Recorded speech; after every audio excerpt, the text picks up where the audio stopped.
ओ भाई, आज मुझे कबाड़ के अंदर सिर्फ और सिर्फ 10 रुपए के अंदर ये वाला चीज़ मिला। वैसे तो आपने देखकर ही पहचान लिया होगा कि ये वाला चीज़ क्या है। ये जो है बेसिकली एक जो डिस्को बल्ब होता है उसके अंदर यहाँ पे हमें देखने को मिलता है कि ये सब कुछ पूरा का पूरा डिस्को बल्ब का चीज़ है। लेकिन सिर्फ इसका जो ऊपर का यहाँ का जो कवर होता है, जिसके ऊपर जो होल्डर का कैप लगा रहता है, वो वाला पार्ट मुझे नहीं मिला। क्योंकि कबाड़ में ये इसी तरीके से मिला था और ये उन्होंने मुझे सिर्फ 10 रुपये में दिया है। तो मुझे 10 रुपये में ऐसा लगा कि ये काफ़ी ज़्यादा यहाँ पे बेनिफिशियल है, इसलिए मैं इसको उठा कर लेकर आ गया। और उसका आगे की साइड का जो कांच है वो भी वहाँ पे नहीं पड़ा हुआ था। वैसे तो आप देख सकते हो कि ये कांच जो है उसको उन्होंने खोला नहीं है, सीधा ही तोड़ दिया है, क्योंकि यहाँ पे नट लगा हुआ है और थोड़ा सा कांच का टुकड़ा जो है वो भी यहाँ पे लटक चुका है।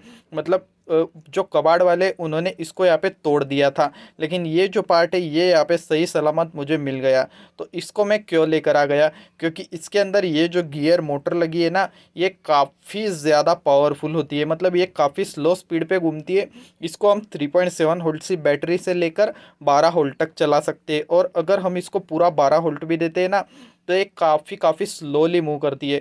मतलब इसका आरपीएम काफ़ी कम होता है, लेकिन इसका टॉर्क इतना ज़्यादा होता है कि अगर हम इसको हाथ में पकड़ने की कोशिश करेंगे तो ये हाथ से रुकती नहीं है। वैसे इसके अंदर छोटी सी मोटर है, फिर भी ये इतना टॉर्क दे पाती है, क्योंकि इसके अंदर जो है काफ़ी ज़्यादा व्हील्स जो है, जो गियर्स है वो लगे रहते हैं अंदर की साइड में।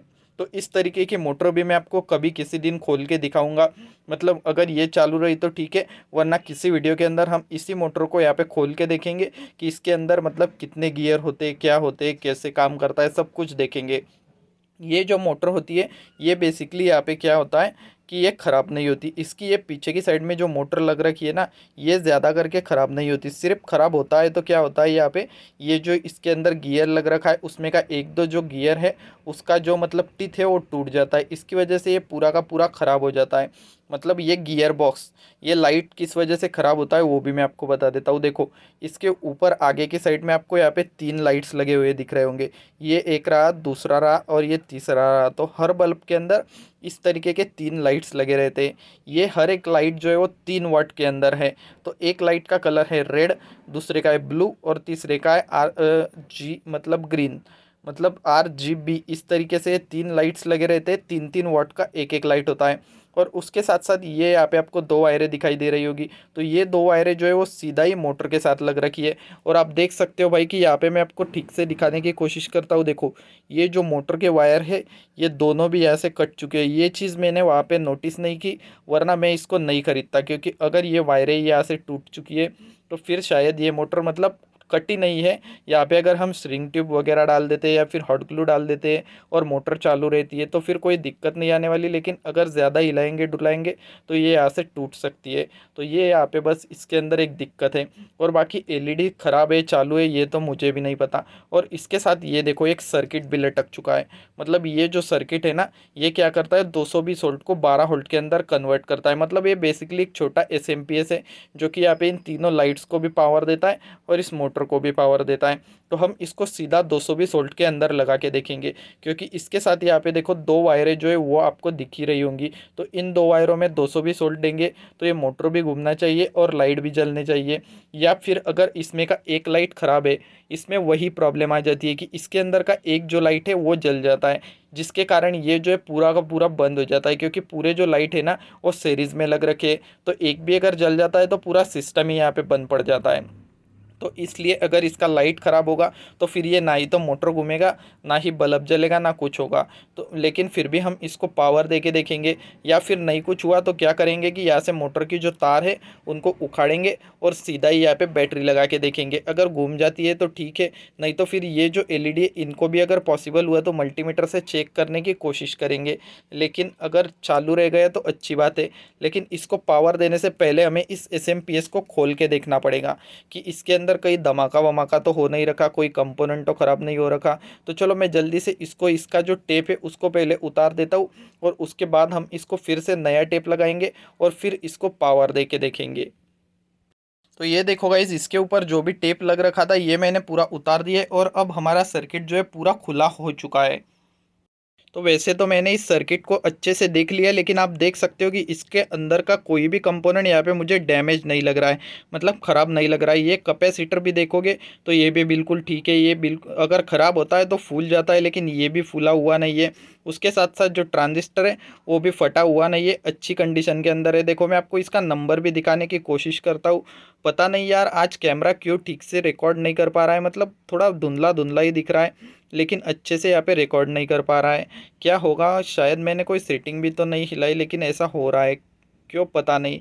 लेकिन चलो जो भी है आप मैनेज कर लो, मैं आपको पूरा नॉलेज देने की कोशिश करूँगा। तो देखो आप देख सकते हो कि ये जो ट्रांजिस्टर है इसका नंबर 13001 है। वैसे तो कैमरा के अंदर नहीं दिख रहा है, लेकिन मैं ही आपको बता देता हूँ, इसका जो नंबर है वो 13001 है। और आप देख सकते हो कि ये जो है किस तरीके का यहाँ पे सर्किट बना है, काफ़ी छोटा है। ये सिर्फ एक कैपेसिटर है, एक ट्रांजिस्टर है, ये यहाँ पे ट्रांसफार्मर है, एक छोटा कैपेसिटर है, और ये यहाँ पे कुछ जेनर डायोड लग रखा है। बस इतने ही कंपोनेंट इसके अंदर है, और सभी कंपोनेंट ठीक है, कहीं पे कोई धमाका वमाका नहीं हो रखा। तो चलो मैं जल्दी से इसके ऊपर जो है फिर से थोड़ा सा टेप लगा देता हूँ, टेपिंग कर देता हूँ, जिससे कि इसको चलाते समय हमें शॉक ना लगे। और फिर यहाँ पे जो है सीरीज बल्ब को कनेक्ट करता हूँ, और उसके बाद इसको हम पावर दे के देखते हैं।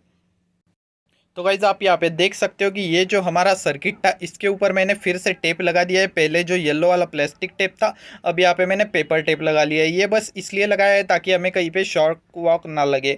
और ये यहाँ पे जो है दो जो सीरीज बल्ब की वायरें थी उनको भी यहाँ पे अटैच कर दिया है, आप देख सकते हो। सीरीज बल्ब मतलब ये क्या है, बेसिकली एक 100 वाट का बल्ब है। इसके एक साइड में ऐसे पिन लग रखा है, और ये जो बल्ब है इसके पिन और बल्ब के बीच में की एक वायर कट की गई होती है, और जो वायर है वो यहाँ पे पावर के लिए दी जाती है। मतलब अगर ये जो सर्किट है इसके अंदर कोई शॉर्ट सर्किट रहा तो क्या होगा कि ये बल्ब जल जाएगा, लेकिन यहाँ पे कोई धमाका वमाका नहीं होगा, कोई आग वाग नहीं लगेगा, कुछ फटेगा वटेगा नहीं। तो ये बल्ब लग जाएगा तो हम समझ सकते हैं कि इसमें शॉर्ट सर्किट है, ये किसी भी काम का नहीं है। या फिर अगर ये बल्ब नहीं जला तो ये जो सर्किट है ये वर्क करेगा, और ये जो मोटर है ये भी घूमेगा, लाइट भी लगेंगे। या फिर अगर कुछ भी नहीं होता, ये बल्ब भी नहीं लगता, ये भी नहीं घूमता, तो हम समझ सकते हैं कि ये जो पूरा का पूरा सिस्टम है, ये जो डिस्को लाइट का सिस्टम है, ये पूरा का पूरा यहाँ पे ख़राब है, किसी भी काम का नहीं है। तो चलो मैं जल्दी से ये जो पिन है इसको प्लग के अंदर लगा देता हूँ। तो गाइज़ मैंने जो पिन थी उसको प्लग के अंदर लगा दिया है। अब मैं जो स्विच है उसको ऑन करता हूँ, और फिर हम देखते हैं कि यहाँ पे क्या होता है। तो गाइज़ देखो मैंने स्विच को ऑन कर दिया है, और आप देख सकते हो कि हमारे ये जो तीनों लाइट्स हैं ये यहाँ पे जल रहे हैं, वो भी पूरी फुल ब्राइटनेस के साथ। ये यहाँ पे ब्लू कलर में जल रहा है, एक रेड कलर में जल रहा है, और इस साइड में जो शेफ्ट के वो ग्रीन कलर में जल रहा है। और आप देख सकते हो कि जो शेफ्ट है वो भी यहाँ पे घूम रही है। आपको दिख ही रहा होगा कि इसके ऊपर ये जो यहाँ पे मतलब मेटल का कांच का एक टुकड़ा लगा हुआ है, ये घूम रहा है। मैं आपको ठीक से दिखाने की कोशिश करता हूँ। देखो आप देख सकते हो कि मोटर कितना ज़्यादा स्लो घूम रहा है। अभी फ़िलहाल जो मोटर है ना वो शायद से 4 वोल्ट या फिर 5 वोल्ट के ऊपर चल रहा है, क्योंकि ये जो मोटर है इसके कनेक्शन ये जो रेड कलर का एलईडी बल्ब है उसके साथ दे रखे है। मतलब जितनी पावर इस एलईडी बल्ब को मिल रही है उतनी पावर इस मोटर को भी मिल रही है। मतलब एलईडी बल्ब जो है ये 4 से 5 वोल्ट के ऊपर अच्छे से जलता है, तो जो 4 से 5 वोल्ट है वही मोटर को भी मिल रहा है। मतलब मोटर जो है वो 5 वोल्ट के ऊपर इतनी स्पीड में घूम रही है। तो अगर 12 वोल्ट दोगे तो इससे दुगना स्पीड घूमेगी, उससे ज़्यादा कुछ नहीं होने वाला। लेकिन भाई मैंने यहाँ पे सोचा था कि यहाँ पे मेरा नुकसान हो गया, मोटर की वायर जो है वो यहाँ पे छीली हुई है, ऐसा है वैसा है, लेकिन कोई दिक्कत नहीं है। मोटर भी अच्छे से घूम रही है, और लाइट जो है वो भी यहाँ पे अच्छे से चल रहे हैं। तो चलो मैं इसका जो प्लग है उसको हटा देता हूँ। वैसे तो इसको हमने टेस्ट कर लिया, ये पूरा का पूरा सही है। तो यहाँ पे मैंने आपने देखा होगा कि जो पहले भी एक इस तरीके का लाइट लाया था उसके अंदर का सब कुछ मटेरियल ख़राब था। तो वैसे तो मैं ये सभी चीज़ें उसके अंदर फिट कर सकता हूँ, लेकिन मुझे कोई ज़रूरत नहीं है। मैं यहाँ पे क्या करूँगा, ये जो मोटर है इसको यहाँ से निकाल लूँगा, और इसकी ये जो वायरें यहाँ पे छीली हुई है, थोड़ा सी कटी हुई है, इनके ऊपर थोड़ा सा यहाँ पे मतलब कुछ हॉट ग्लू वगैरह डाल दूँगा, या फिर इनके अंदर हीट सिंक ट्यूब डाल दूँगा, और फिर ये मोटर मुझे किसी प्रोजेक्ट में काम आ जाएगी। उसके साथ साथ ये जो एलईडी है ये मेरे किसी और प्रोजेक्ट में काम आ जाएंगे, और ये जो पावर सप्लाई है ये भी तो ओके है, तो ये भी मुझे किसी ना किसी प्रोजेक्ट के अंदर काम आ सकती है। तो इस वजह से यहाँ पे आज मेरा काफ़ी बड़ा फ़ायदा हो गया, क्योंकि 10 रुपये में ये इतनी पावरफुल गियर मोटर भी मिल गई। ये जो गियर मोटर है यही मार्केट में 30 से 40 रुपये की से ज़्यादा आती होगी। मतलब इसकी ये जो पीछे की मोटर है ना यही 30 रुपये की आती है। मतलब गियर के साथ ये 50 रुपये के करीब करीब तो हो ही गई। आपके लोकल मार्केट में ये इस तरीके की मोटर कितने की मिलती है मुझे कॉमेंट करके ज़रूर बताना, जिससे कि मुझे भी आपके लोकल मार्केट का रेट पता चल सके। और ये जो एलईडी है ये हम हमारी जो लोकल मार्केट है उसके अंदर करीब से करीब 7 से 8 रुपए का एक एक मिलता है। मतलब अगर हम इसको 7 रुपये का भी एक पकड़े, सात एक सात सात जो 21 रुपये के 3 LED यहाँ पे हो गए, मतलब 20 रुपये के 3 LED हो गए। और पावर सप्लाई यहाँ पे 20-25 रुपये की, तो ये 15 वोल्ट की होंगी शायद। मैंने आपको गलती से 12 वोल्ट बोल दिया क्योंकि ये 5-5 वोल्ट का एक एक LED है, 4.5-5 वोल्ट का। तो ये 14 से 15 वोल्ट की पावर सप्लाई होंगी। तो पावर सप्लाई भी ओके, सब कुछ ओके। तो इस तरीके से आज यहाँ पे मेरा कबाड़ में फ़ायदा हो गया। तो आपको क्या लगता है मुझे कमेंट करके बताना, और मैं आपको कल सुबह 8 बजे किसी और ऐसे ही अच्छे से टॉपिक के साथ मिलूंगा। तब तक आप जो चैनल के पुराने वीडियोज़ है उनको विजिट करो। और गाइज़ यार जल्दी से जल्दी सब्सक्राइब भी कर दो और वीडियो को लाइक भी कर दो, क्योंकि हमारे 180 के करीब सब्सक्राइबर हो चुके। तो अब आप जल्दी से जल्दी जो है 200 सब्सक्राइबर करवा दो। तो चलो मैं मिलता हूँ आपको कल सुबह 8 बजे, तब तक के लिए बाय बाय गाइज।